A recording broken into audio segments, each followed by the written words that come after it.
ప్రధాని మోడీ గారి పరిస్థితి ఏంటి? అంటే ఆయన గ్రహస్థితి ఎలా ఉందంటారు? మోడీ గారి జాతక చక్ర ప్రకారం కనుక చూసుకున్నట్లయితే ప్రధానంగా వారు జన్మించినటువంటి లగ్నము రాశి రెండు కూడా వృశ్చిక లగ్నం. అంటే మనకి ఇంగ్లీష్లో ఒక ప్రవర్బ్ ఉందమ్మా, every dog has its own day అని చెప్పి అంటుంటారు. అంటే ప్రతి వ్యక్తికి కూడా ఒక రోజు అంటూ వస్తుంది అని అంటుంటారు. అట్లాగే జ్యోతిష శాస్త్రంలో ఏ వ్యక్తి ఏ లగ్నంలో జన్మిస్తాడో ఆ లగ్నాధిపతి యొక్క దశ అనేటువంటిది వచ్చినప్పుడు ఆ దశలో ఆ వ్యక్తి తన యొక్క కోరికలని సంకల్పాన్ని సిద్ధించుకోగలుగుతాడు. అటువంటి స్థితి మోడీ గారి జాతకంలో ఏర్పడింది 2020 సంవత్సరం నుంచి 2027 నవంబర్ వరకు ఉంటుంది. అదే కుజ మహాదశ.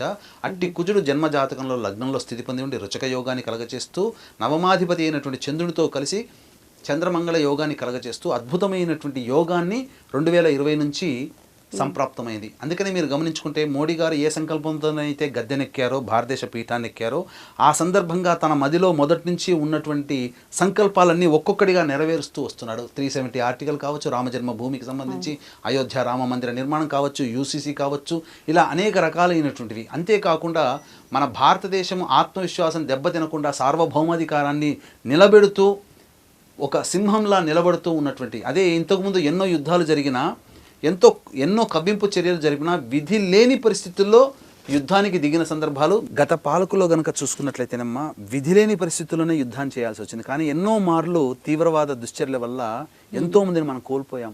స్వాతంత్ర తదనంతరం లక్షల మంది శవాలని కుప్పలు గుట్టలుగా పెట్టి రైలు పెట్టెల్లో పడవేసి వచ్చినా మనం స్పందించలేకపోయాం. ఎంతోమంది హిందువుల్ని 30% మంది ఉన్నటువంటి హిందువుల్ని ఇప్పుడు 3%, 1% మనం దిగజారాం. కాబట్టి ఇక్కడ చూసుకుంటే మత సహనం అనేటువంటిది మన భారతదేశం ఎప్పటి నుంచో పాటిస్తుంది.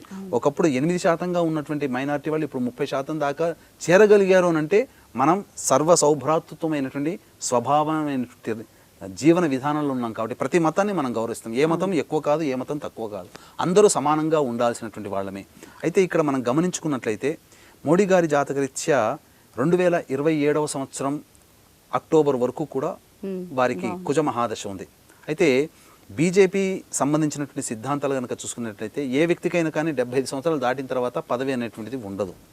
కాబట్టి ఇప్పుడున్నటువంటి ప్రస్తుత పరిస్థితుల్లో సిద్ధాంతాన్నే నమ్ముకొని మోడీ లేదా మోడీ కంటే మించిన వ్యక్తిని మళ్ళీ గద్దెనెక్కిస్తారా, లేదా ప్రస్తుతం ఉన్నటువంటి విపత్కర పరిస్థితుల్లో భారతదేశాన్ని గట్టెక్కించాలి అని అంటే చాణక్య నీతిని ప్రదర్శించే నిబ్బరంగా ఉండగలిగి తన అనుకున్నటువంటి పని చేయగలిగేటువంటి మోడీ గారిని కొనసాగిస్తారనేది కాలం మనకు తెలియజేస్తుంది. అయితే వారికి జాతకం ప్రకారం తిరుగులేదు. 2027 సంవత్సరం వరకు తిరుగులేదు. వారు అనుకున్నటువంటి పనులన్నీ కూడాను చేపట్టారు. అయితే వారి జాతక చక్ర ప్రభావం చూసుకున్నట్లయితే కేతు మహాదశ వచ్చినప్పుడు మాత్రం ఆ 7 సంవత్సరాలు వారు చెప్పలేనని బాధలు అనుభవించారు.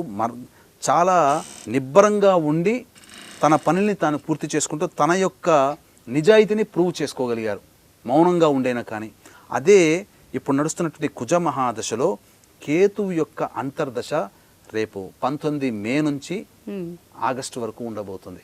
కాబట్టి ఈ సమయం కూడా గతంలో ఉన్నటువంటి కేతు మహాదశ అయితే ఏ విధంగా ఇబ్బంది పెట్టిందో ఆ కేతు అంతర్దశ కూడా మోడీ గారి ఛాలెంజింగ్ పీరియడ్గా ఉండబోతుంది. అంటే ఏం జరగబోతుంది, ఈ తదనంతర పరిణామాలు అనేటువంటివి చోటు చేసుకోబోతున్నాయి. ఇక ముఖ్యంగా గమనించుకున్నట్లయితే మన రెండు దేశాలు కూడా, భారతదేశం, పాకిస్తాన్ 2 దేశాలు కూడా కాలసర్పదోషంలోనే మనకు స్వాతంత్రం వచ్చాయి.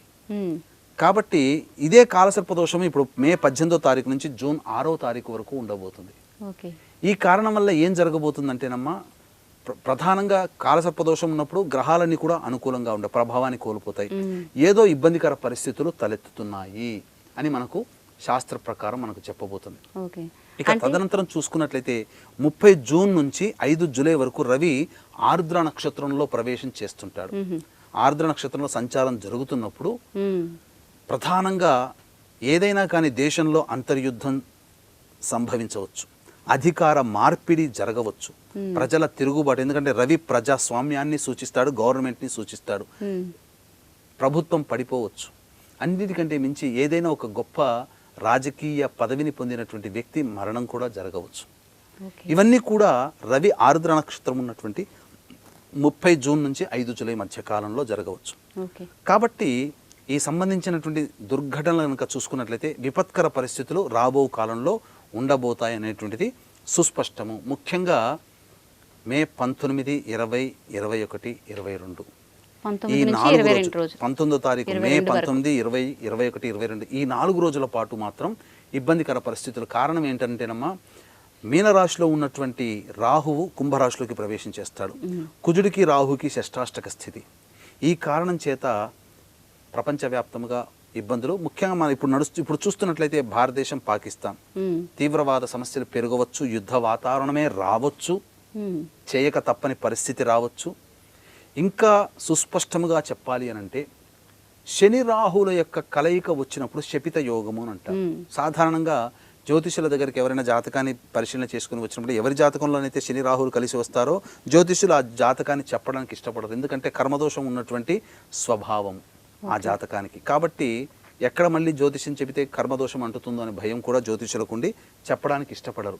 అటువంటి శపిత యోగాన్ని సూచించేటువంటి శని రాహుల యొక్క కలయిక అతి దగ్గరగా ఉన్నటువంటి కారణం చేత ఈ శని రాహు కలిసిన సందర్భంలోనే శని మార్చి 29వ తారీఖు నాడు ప్రవేశం చేశాడు కదా, రాహు కూడా వక్రగమనంతోనే కుంభరాశిలోకి వస్తున్నాడు.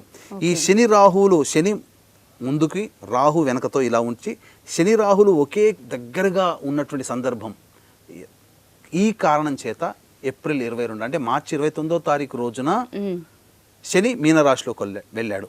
ఆల్రెడీ రాహు అక్కడే ఉన్నాడు. గమనం జరుగుతూ శని ముందుకు వెళుతూ రాహు వెనక్కి వస్తూ ఇద్దరికి దగ్గరగా ఉన్నటువంటి సందర్భం ఈ 22 ఏప్రిల్. ఆ సందర్భంలోనే తీవ్రవాద చర్యలు జరగడం, ఆ దారభ్యత యుద్ధ వాతావరణం నెలకొని ఉన్నది.